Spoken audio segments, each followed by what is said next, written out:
بسم الله الرحمن الرحيم. أعزائي الطلبة، السلام عليكم.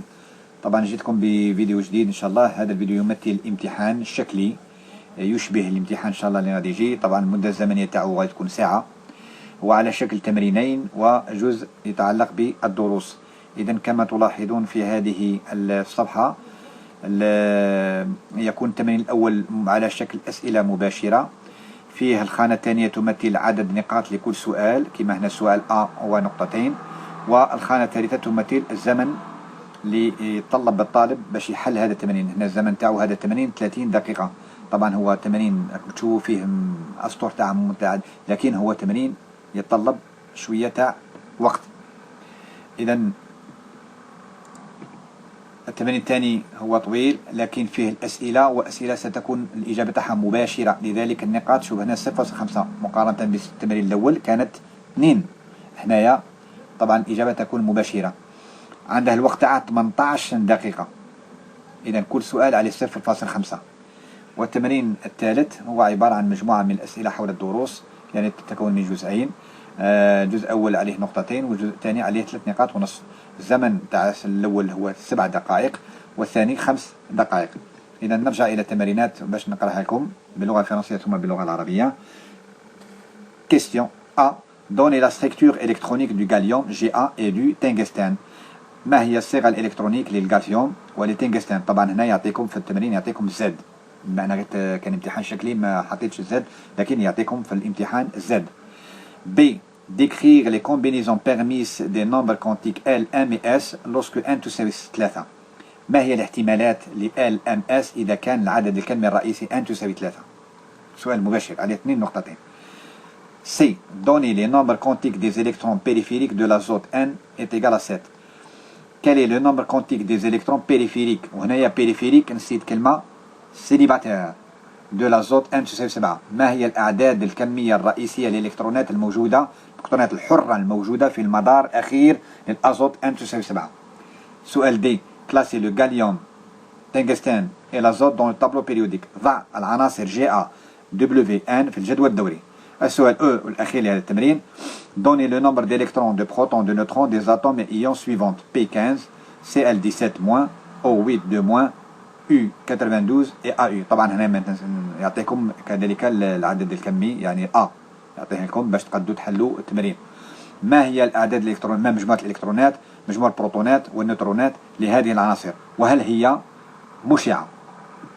التمرين الثاني. On considère deux atomes X1A1, X2A2 appartenant au même élément chimique X. Cet élément se trouve sur la 3e ligne du tableau périodique. يعطى ذرتين X1A1 و X2A2 تنتميان إلى نفس العنصر X، العنصر الكيميائي. هذا العنصر موجود في الدور الثالث أو السطر الثالث من الجدول الدوري. La première question. Quel est le nom de sa couche électronique externe؟ ما هو اسم الطبقة الأخيرة لهذا العنصر؟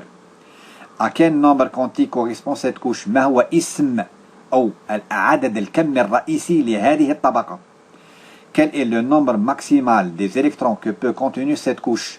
Bon, هنا السؤال quel est le nombre maximum d'électrons que peut prendre cet élément ماشي cette couche. ما هو العدد الكمي، ما هو العدد الأعظمي للإلكترونات لهذا العنصر؟ الجزء الثاني من هذا التمرين. Cet élément appartient à l'avant-dernière colonne du tableau de la classification périodique. À quelle famille appartient-il؟ هذا العنصر ينتمي إلى العائلة ما قبل الأخيرة من الجدول الدوري. ما هو اسم هذه العائلة؟ Quel est le nombre d'électrons que possèdent les atomes de l'élément X sur leur couche extérieure؟ ما هو عدد الإلكترونات المحتمل أن يأخذ هذا العنصر في في الدور الأخير، أو يقصد في الطبقة الأخيرة. السؤال الثالث. Écrire la formule électronique des atomes de l'élément X. أعطينا الصيغة الإلكترونية لهذا العنصر X. السؤال الرابع. Quel est le nombre total d'électrons que possèdent les atomes de l'élément X؟ ما هو عدد الإلكترونات الآن لهذا العنصر؟ طبعا هنا قلنا ما هو عدد الإلكترونات المحتملة أن يأخذها الطبقة الأخيرة، لكن هنا ما هو عدد الإلكترونات الذي يأخذها هذا العنصر، يعني مجموع الإلكترونات. 5e question. Quel est le nom de l'élément X؟ ما هو اسم هذا العنصر؟ الجزء الأخير أو الجزء ما قبل الأخير لهذا التمرين. On donne A1 هذا 35 A2 37. دوني لا كونستيتيوشن دي اتوم x1 x2. ما هي التركيبه للعنصر x1 و x2؟ تعطيني A و Z. A و Z. Comment appelle-t-on le rapport qui existe entre ces deux éléments؟ ما هو الرابط بين هذه العنصرين أو ما نسمي هذه العنصرين؟ الجزء الأخير. لو كربون بوسيد دو زيزوتوب، يملك نظيرين C612 C613.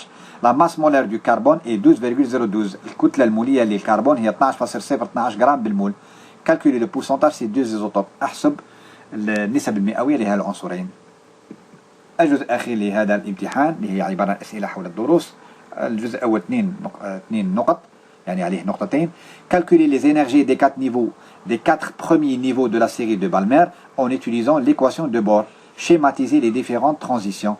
أعطيني الطاقات الأربعة للمستويات الأولى لسلسلة بالمير باستعمال قاعدة أو نظرية بوهر، ووضعها في شكل.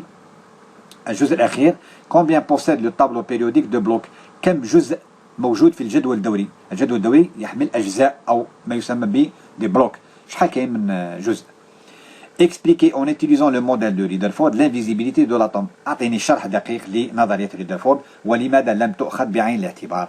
طبعا عليها الجزء الأول عليه 7 نقاط 7 دقائق كوقت، والجزء الثاني عليه 5 دقائق.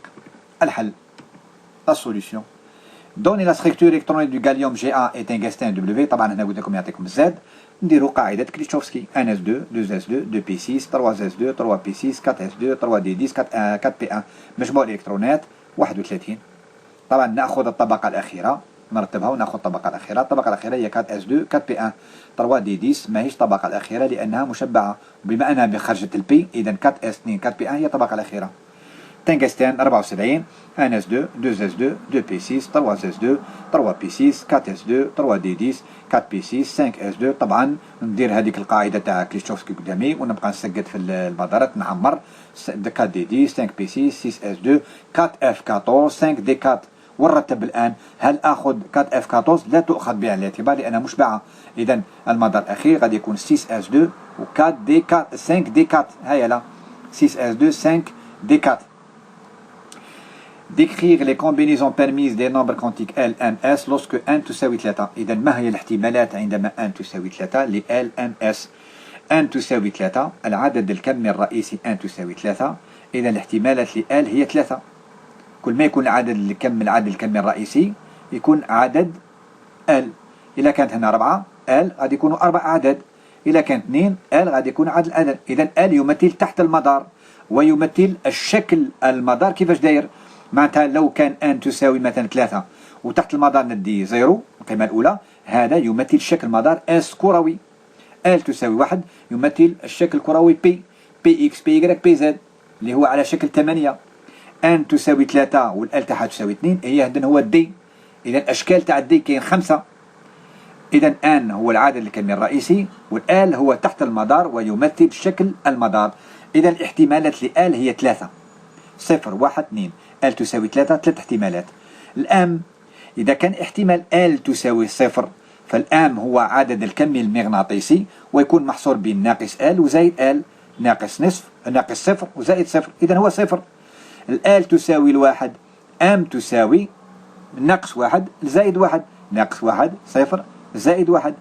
M بالنسبة ل L تساوي 2 محصورة بين ناقص 2 وزائد 2. إذا ناقص 2 ناقص 1 0 زائد 1 زائد 2. وكذلك هذه الأعداد هو العدد الكمي المغناطيسي ويمثل الخانات الكوانتية. هنا لما يقول لك 0 معناتها خانة واحدة، بي في 3 معناتها 3 خانات كوانتية بهذا الشكل غادي تكون، ودي 5 معناتها 5 خانات كوانتية وكل خانة تحتوي على إلكترونين. لو سبين اللي يسموه باللغة العربية اللف الذاتي، هناك إلكترونين في كل خانة.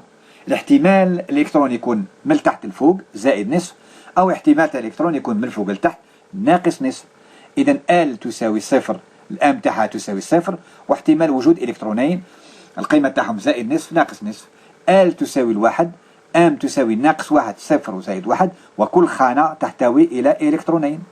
D تساوي L تساوي 2 معناتها هي D تكون 5 خانات كما تلاحظون، كل خانة عندها عدد ناقص 2 ناقص 1 0 زائد 1 2 والاحتمالات كل خانة إلكترونين. هادو هما. السؤال سي دوني لي نومبر كونتيك دي الكترون بيريفيريك كيما قلت لكم في الاخر سيليباتير دو لاتوم دو لازوت ان تساوي 7. اذا نديروا التحليل الالكتروني وفق قاعده كريشوفسكي ان اس 2 2 اس 2 2 بي 3. اذا الالكترونات الحره راهي موجوده في بي 3 الكترون سيليباتير. اذا ان تساوي 2، هذا هو العدد الكمي الرئيسي تاع المدار الاخير 2. ان تساوي 2.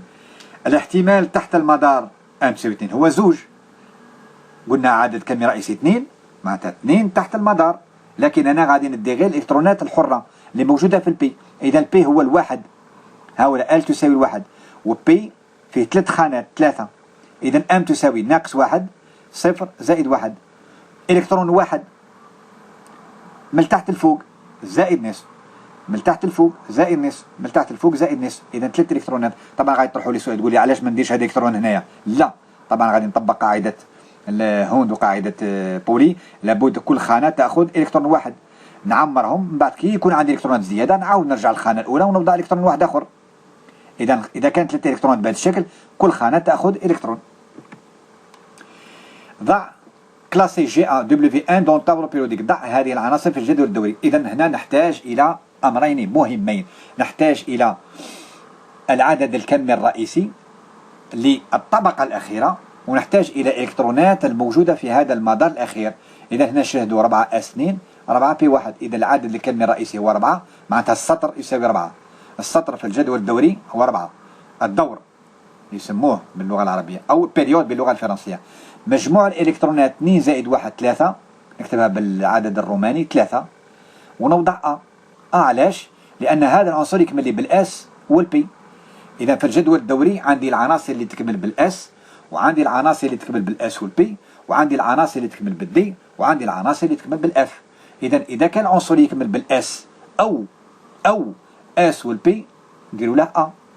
اذا كان عناصر تكمل بالاس والدي كما هنايا نديروا له بي. واذا كان عناصر كما هذه كما طبعا نفس الشيء هي ا.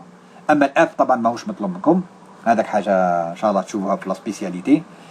اذا 4 اس 2 4 بي 1 الدور هو 4، 2 زائد 1 3 اذا العنصر هذا موجود في السطر الرابع في العمود 3 دبليو تنجستان 6 اس 2 5 دي 4. ناخذ العدد الكمي الرئيسي الاعظمي اللي هو 6، هو البيريود، هو الدور، هو السطر. مجموع الاعداد 2 و4 6. اذا هذا عنصر يوجد في السطر السادس العائله او العمود السادس بي. الازوت 2 اس 2 2 بي 3. العدد الكمي الرئيسي هو 2، الدور هو 2، مجموع الاعداد 5 5 ا. اذا الازوت يوجد في السطر الثاني العائله او العمود 5 ا. Donnez le nombre d'électrons, de protons, de neutrons des atomes des ions suivants. Est-ce que ces éléments ou ces atomes sont radioactifs؟ إذا هنا نحتاج جدول نوضع فيه العناصر كما تلاحظون. إذا ونبدأ بهذا العناصر 15 17 8 92 و 79. طبعا أنا ما عطيتها لكمش لكن في الامتحان يعطوها لكم. إذا ماذا تمثل هذه الأعداد؟ تمثل البروتونات، تمثل البروتونات زد. إذا الفوسفور عندها 15، الكلور عندها 17، الأكسجين عندها 8، اليورانيوم عندها 92، والذهب عندها 79. إذا كيف أنتقل من البروتون إلى الإلكترون؟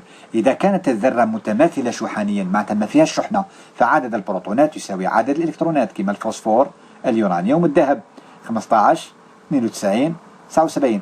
أما إذا كانت الذرة مشحونة، طبعا تكون مشحونة سالبة أو مشحونة سالب. إذا كانت مشحونة سالبة أضيف لعدد البروتونات 1، تولي عدد الإلكترونات 18. بالنسبة للكلور الأكسجين زائد 2، إذا 8 زائد 2 10 إلكترونات. إذا كانت مشحونة موجبة معناتها راني قلعت له إلكترون، إذا هو عدد البروتونات ناقص إلكترون ماشي زائد. طبعا هذه حالة ما إذا كان عندي هناك ذرة مشحونة شحنة تاعها موجبة. النيوترون هو أ ناقص زاد، طبعا يعطيكم الأ كذلك، راكم تشاهدون الفوسفور ما عطيتكمش الأ لكن الأ تاعه 31، الكلور الأ تاعه 35، الأكسجين الأ تاعه 16، اليورانيوم الأ تاعه 238، والذهب الأ تاعه هو 197. إذا أ موان زد 31 ناقص 15 بروتون، 35 ناقص 17 بروتون، 16 ناقص 8 بروتون، 298 ناقص بروتون، بروتونات ناقص بروتونات ماشي الكترونات. اذا العدد 16 18 8 146 118 هذوما عدد النيوترونات. هل هذه العناصر مشعة؟ خصني نشوف ان سور زد. ان سور زد 16 على 15 هي 1.066. 18 على 17 هي 1.06. 8 على 8 هي 1. 146 على 92 هي 1.59. 118 على 79 هي 1.49. وفي هذه الحالة نشوف إذا كان n على z أكبر أو تساوي 1.5 عندئذ أقول أن هذا العنصر مشع. إذا هل هذا العنصر مشع؟ لا. هذا لا. هذا لا. هذا نعم راه أكبر أو تساوي 1.5. هذا لا راه يقرب ولكن ماهوش عنصر مشع. الذهب ليس عنصر مشع. التمرين الثاني un élément X, cet élément se trouve sur la troisième ligne du tableau de la classification périodique. Quel est le nom de sa couche électronique externe؟ هذا العنصر ينتمي إلى السطر الثالث من الجدول الدوري. ما اسم الطبقة الأخيرة لهذا العنصر؟ إذا هنايا قال لك لا تروازيام لين. حنا كي نديروا كليتشوفسكي طبعا الطبقة الأولى هي ك، الطبقة الثانية هي L، والطبقة الثالثة هي M. بما أنه ينتمي إلى السطر الثالث إذا ماهيش ك ماهيش L ولكن هي M. إذا اسم هذه الطبقة هو M. اسم هذه الطبقة هو M. À quel nombre quantique correspond cette couche؟ ما هو العدد الكمي الرئيسي الموافق لهذه M؟ بما أنها الثالث وقال لك تروازيام لين إذا العدد الكمي الرئيسي N تساوي 3. شوف كيفاش الإجابة تكون بعض الأحيان تكون في السؤال وتكون مباشرة. يعني ما نحاولش أنايا نغامر ونجاوب بطريقة غير مباشرة وفي بعض الأحيان النقاط يروحوا لي. السؤال الثالث quel est le nombre maximal d'électrons que peut prendre cet élément؟ طبعا صححنا السؤال اللي كان في التمرين. ما هو عدد الإلكترونات المحتمل أن تكون لهذا العنصر؟ إذا بما أن الطبقة هي M وبما أن العدد الكمي الرئيسي هو 3 نطبق عليه القاعدة المتتالية المعروفة. 2 مضروبة في n قوة 2. n تساوي 3. 3 قوة 2 هي 9 مضروبة في 2 هي 18. إذا عدد الإلكترونات الذي يمكن أن يأخذ هذا العنصر هو 18 n إلكترون. أوكي 18 إلكترون. Cet élément appartient à l'avant-dernière colonne du tableau de la classification périodique. هذا العنصر يوجد في العائلة ما قبل الأخيرة للجدول الدوري. ما هو اسم هذه العائلة؟ طبعا احنا عندنا العائلة الأخيرة هي الغازات النادرة أو الخاملة أو ما يعرف كيفاش يسموها، لكن العائلة اللي قبلها هي عائلة الهالوجينات les halogènes. La famille située sur l'avant ou dans l'avant-dernière colonne du tableau de la classification périodique est la famille des halogènes. هي عائلة الهالوجينات. Quel est le nombre d'électrons que possèdent les atomes de l'élément X sur l'N couche externe؟ طبعا هنا راه يقصد لي لا كوش اكسترن. هذه العناصر X ما هو عدد الإلكترونات الموجودة في المدار اكسترن؟ اكسترن هو يقصد بها M. طبعا M هي الطبقة الأخيرة، والطبقة الأخيرة يعني بما أنه ينتمي إلى المدار الثالث أو السطر الثالث فهي M هي 8. لكن قال لي ما قبل الأخيرة معناتها 8 ناقص 1 إذا 7. Les atomes situés sur l'avant-dernière colonne du tableau périodique, c'est-à-dire la 7e colonne, معناتها مجموع الإلكترونات تساوي شحال؟ 7. La 7e colonne possède 7 électrons. إذا عدد الإلكترونات الموجودة في المدار الأخير لهذه العناصر هي 7. كل العائلة الهالوجينات عدد الإلكترونات على المدار الأخير هي 7.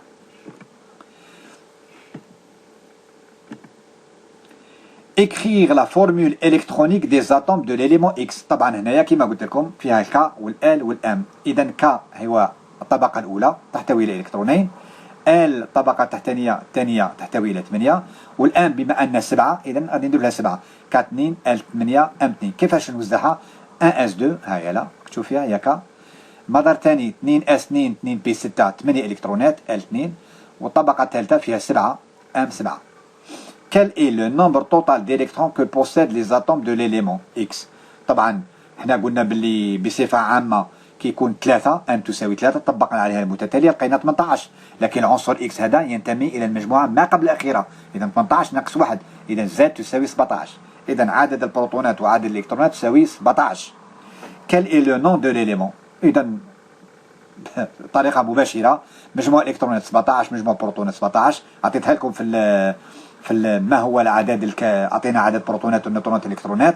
إذا il s'agit de l'élément X Cl 17 هو الكلور Cl 17. إذا هنا نعطي ملاحظة للطالب باش يقرأ التمرين، لأن ربما الإجابة تكون في الأسئلة. عليك بقراءة التمرين بصفة كما ينبغي. On considère الجزء الثاني on considère deux atomes x1 à 1 x2 à 2 يعني رانا نقصد Cl appartenant au même élément. On donne à 1 35 et à 2 37. Donnez la constitution des deux atomes x1 et x2. Et dans l'atome du chlore et l'ion chlorure appartient à l'élément chlore. x1 17 بروتون. نديروا العملية رانا درناها ديجا في الجدول 35 ناقص 17 35 ناقص 17 العنصر الأول 18 نيوترون. إذا عندها 17 إلكترون 18 نيوترون. x2 17 بروتون 37 ناقص 17 20 نيوترون 20 نيوترون 17 إلكترون. إذا هادو اللي هما نسموهم لي زيزوتوب. Comment appelle-t-on le rapport qui existe entre ces deux atomes؟ طبعا c'est les isotopes اللي هما النظائر.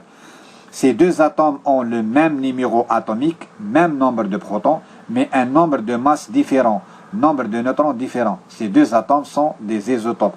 هذا العنصران يملكن نفس العدد الذري يعني العدد البروتونات ولكن يختلفوا في العدد الكتلي. إذا هما les isotopes النظائر. الجزء الأخير le carbone possède deux isotopes C12 6 C13 6. La masse molaire du carbone est 12,012 grammes par mol. طبعا هادو نظيرين يطلب إيجاد النسب المئوية. طبعا طبق القاعدة اللي قريناها في الدرس. الكتلة المولية تساوي كتلة العنصر الأول في النسبة المئوية للعنصر الأول زائد الكتلة الثانية في النسبة المئوية الثاني. إذا كان عندي 3 ولا 4 نزيد الكتلة الثالثة في 4 5 إكسترا. وعندي كذلك قاعدة يقول لي النسبة المئوية الأولى زائد النسبة المئوية الثانية يساوي 100. إذا عندي جملة معادلتين هاي 12 0 12 اللي عطاوها لي تساوي 12 في A1 و13 في A2 بالنسبة ل100 وعندي A1 زائد A2 يساوي 100 بالمئة. وندير حل إما A1 نلقاها A2 نعوضها هنايا ولا ندير مميز إكسترا. عندكم طرق متعددة. تجدون أن A1 يساوي 98.8% و A2 يساوي 1.2%.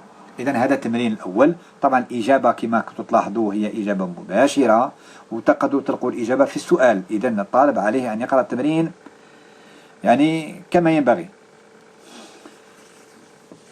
حول الدروس سؤال حول الدروس. Calculer les niveaux des 4 premiers niveaux de la série de Balmer en utilisant l'équation de Bohr. Schématiser les différentes transitions. إذا طبعا هنا أعطيتكم مباشرة حسبتها ووضحتها في الشكل بطريقة مباشرة. طبعا قاعدة بور هي ناقص 13.6 على n مربع والآن هو المستوى وتعطى القيمة بالإلكترون فولت. إذا n واحد يساوي 1 ناقص 13.6 على n واحد هي 1 تساوي ناقص 13.6 إلكترون فولت. هذا المستوى الأول. المستوى الثاني ناقص 13.6 على 2 قوة 2 اللي هي 4 تعطينا ناقص 3.4 إلكترون فولت. المستوى الثالث هي ناقص 1.53. المستوى الرابع المستوى الخامس. لكن هنايا ملاحظة قال لي لا سيري دو بالمير. لا سيري دو بالمير عزيزي الطالب تبدأ بالآن تساوي 2. إذا المستوى الأول في سلسلة بالمير هو آن تساوي 2. أما المستوى الثاني والثالث فهي 3 4 5 مش تسمى المستويات المثارة يعني لي زيتا دو ترانزيسيون. إذا بالمير يبدأ من 2. إذا الأربع لي 4 برومي نيفو دينرجي هادو هما 1 2 3 4 هادو هما 4. إذا شيماتيزي لي ديفيرون ترانزيسيون. إذا كان من المستوى الأول اللي هو n تساوي 2 إلى المستوى الثالث هنايا هذا نسميه امتصاص. كذلك هنا من 2 للربعة امتصاص. لكن لما يرجع الإلكترون من مداره المثار إلى مداره الأصلي كما تلاحظ في الشكل يقدر يرجع من n تساوي 3 إلى n تساوي 2 من n تساوي 4 إلى n تساوي 2 من n تساوي 5 إلى n تساوي 2 ما يرجعش الأول لأن راني في سلسلة بالمير. لأن كون قال لي السلسلة الأولى هي سلسلة ليمان كون قال لي السلسلة الثالثة هي سلسلة باشن كون قال لي السلسلة الرابعة هي سلسلة براكت كون قال لي السلسلة الخامسة هي سلسلة فوند. إذا عليكم مراجعة الدروس. ليمان من تبدأ ومن تنتهي بالمير من تبدأ وباشن من تبدأ وبراكت وفوند. إذا لما يعود سيت اون ايميسيون يعني بث للأشعة وتشاهدوا باللي الشكل ما يكونش شكل عمودي ولكن الشكل شوية يعني مهتز. الجزء الأخير combien possède le tableau périodique de Bloch. كم يوجد من قطعة في الجدول الدوري. طبعا يوجد 4 قطع. القطعة الأولى هي S لبلوك S. العناصر التي تنتهي بالNS1 والNS2. البلوك بي هي كل العناصر التي تنتهي بالان اس 2 والان بي من 1 حتى 6. العنصر قادر ينتهي بالبي 1 بي 2 بي 3 حتى 6. وكل عناصر دي، بلوك ثالث هو الدي، العناصر التي تنتهي بالان اس 2 والان ناقص 1 والدي ياخذ من 1 حتى 10. هذا الجزء والبلوك اف. اذا كاين 4 قطع 4 بلوك. Expliquer en utilisant le modèle de Rutherford l'invisibilité de l'atome. طبعا هنايا الشكل ريدرفورد تقدروا ترسموه، وهنايا انا ديت غير مباشره النقاط. يعني لاتوم اي ريبريزونتي بار ان اسباس بريسكو فيد. هذه النتائج تاع الشكل نموذج ريدرفورد. انه يقول باللي ان الذره هي عباره عن فراغ ومركزه هو عباره عن نواه، والنواه موجوده فيها البروتونات، وكل كتله موجوده في النواه، وهناك الكترونات تدور حول النواه في مدار مخصص بها. Il peut y avoir plus d'un électron par couche. طبعا يمكن أن تأخذ المدارات أكثر من إلكترون. Un atome électriquement neutre possède autant d'électrons. طبعا والذرة إذا كانت متعادلة شحنيا فهو مجموع الإلكترون يساعد مجموع البروتونات. Le nombre de protons d'électrons correspond au nombre atomique de l'élément. طبعا هذه تراجعوا ريدرفورد. طبعا هذا سؤال كان مباشر، وتقدروا ديروا الرسم. إذا بما أنها فارغة فهي لا ترى بالعين المجردة. كل ما هو فارغ لا يرى بالعين المجردة، لكن نقدر نشوفوه عن طريق أجهزة مختصة. إذا هذا كان آخر الجزء من هذا الامتحان الشكلي. إن شاء الله نتمنى لكم التوفيق ومراجعة الدروس، وإذا كان هناك أسئلة طبعا تتصلوا بي في هذا السيت تاع اليوتيوب. والسلام عليكم ورحمة الله تعالى